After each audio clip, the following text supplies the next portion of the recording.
തെരഞ്ഞെടുപ്പ് കമ്മീഷൻ്റെ വിജ്ഞാപനവും വരണാധികാരി പുറപ്പെടുവിക്കുന്ന തെരഞ്ഞെടുപ്പ് നോട്ടീസ് പരസ്യപ്പെടുത്തലും 2025 നവംബർ 14 വെള്ളി.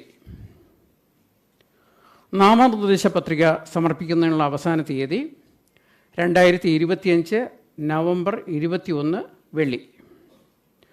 നാമനിർദ്ദേശ പത്രികകളുടെ സൂക്ഷ്മ പരിശോധന സ്ക്രൂട്ടിനി 2025 നവംബർ 22 ശനി.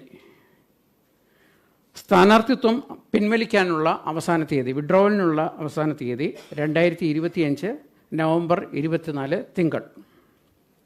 ആവശ്യമുള്ള പക്ഷം ജില്ലകളിൽ വോട്ടെടുപ്പ് നടത്തുന്നതിനുള്ള തീയതി. 2 ഘട്ടമായിട്ടാണ് ഇത്തവണ പോളിംഗ് നടത്തുന്നത്. കഴിഞ്ഞ തവണ അത് 3 ഘട്ടമായിരുന്നു. അത് കോവിഡിൻ്റെ പശ്ചാത്തലത്തിൽ 3 ഘട്ടമായിരുന്നു.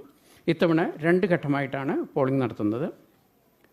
തിരുവനന്തപുരം, കൊല്ലം, പത്തനംതിട്ട, ആലപ്പുഴ, കോട്ടയം, ഇടുക്കി, എറണാകുളം ജില്ലകളിൽ 7 ജില്ലകളിൽ, തിരുവനന്തപുരം, കൊല്ലം, പത്തനംതിട്ട, ആലപ്പുഴ, കോട്ടയം, ഇടുക്കി, എറണാകുളം ജില്ലകളിൽ 2025 ഡിസംബർ 9 ചൊവ്വാഴ്ചയായിരിക്കും പോളിംഗ്. തൃശ്ശൂർ, പാലക്കാട്, മലപ്പുറം, കോഴിക്കോട്, വയനാട്, കണ്ണൂർ, കാസർഗോഡ് ജില്ലകളിൽ 7 ജില്ലകളിൽ 2025 ഡിസംബർ 11 വ്യാഴാഴ്ചയായിരിക്കും പോളിംഗ്. ഡിസംബർ 9-നും ഡിസംബർ 11-നും 2 ഘട്ടമായി രാവിലെ 7 മണി മുതൽ വൈകുന്നേരം 6 മണി വരെയായിരിക്കും പോളിംഗ്. വോട്ടെണ്ണൽ നടത്തുന്നത് കൗണ്ടിംഗ് 2025 ഡിസംബർ 13 ശനിയാഴ്ചയാണ്.